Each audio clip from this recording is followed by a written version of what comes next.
Okay, so, hey, I'm Angie Nyx. I play Elfel Valentine, and I discovered something cool about this training mode. You, okay, training mode is usually a thing that people either use way too much or ignore, but a lot of the time we don't really know how to use it.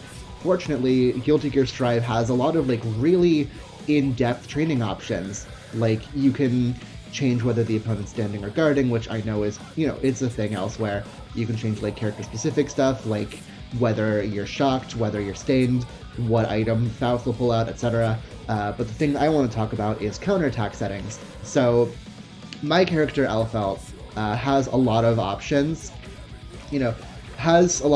but the thing is that her main thing that she wants to do is put you into a block string and put on pressure.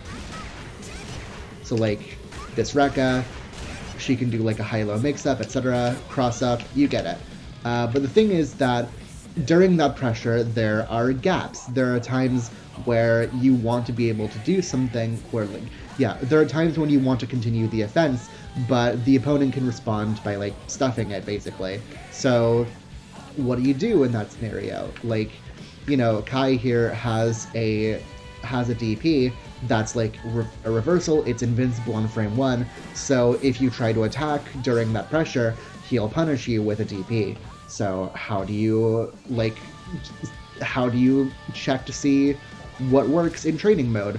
Well, okay, so this is by default, but if you go to training settings and then counterattack settings, you can set it so, like, here's what happens, here's what the opponent does as soon as they get out of block stun. So I set it to a custom command here, and this will just do a DP. So, like, now he'll do the DP immediately after he gets out of block stun. So now I know. So, like, if I do this, that shows me that there's a gap in the block string, which you can punish with a reversal. I'm testing it with Kai's DP here, because I think it has decent range. I should probably test it with Soul too. But the idea is that, like, it's a way of seeing what works and what doesn't. This is lathing. So, for example, close slash into double heavy slash works just fine, but close slash far slash into heavy slash does not work. Doing the same Rekka obviously creates a gap, but immediately following it up doesn't. Well, it does, because the Ender is minus on block, but the heavy slash isn't minus, and it puts you far away enough anyway. Yeah.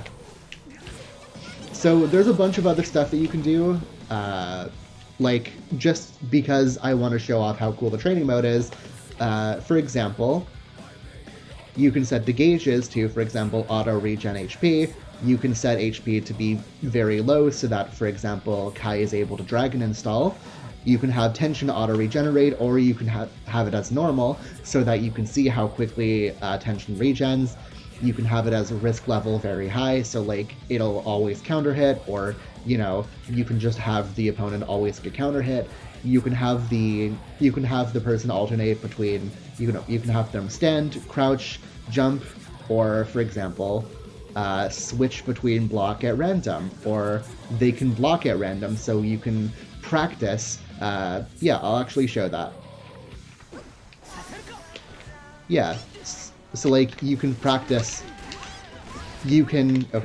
So you can have it so that, like, sometimes they block the attack and sometimes they don't, so that you can kind of, you can practice, like, getting in the habit of being able to react better to what the opponent is doing. Yeah, so that was me not reacting well.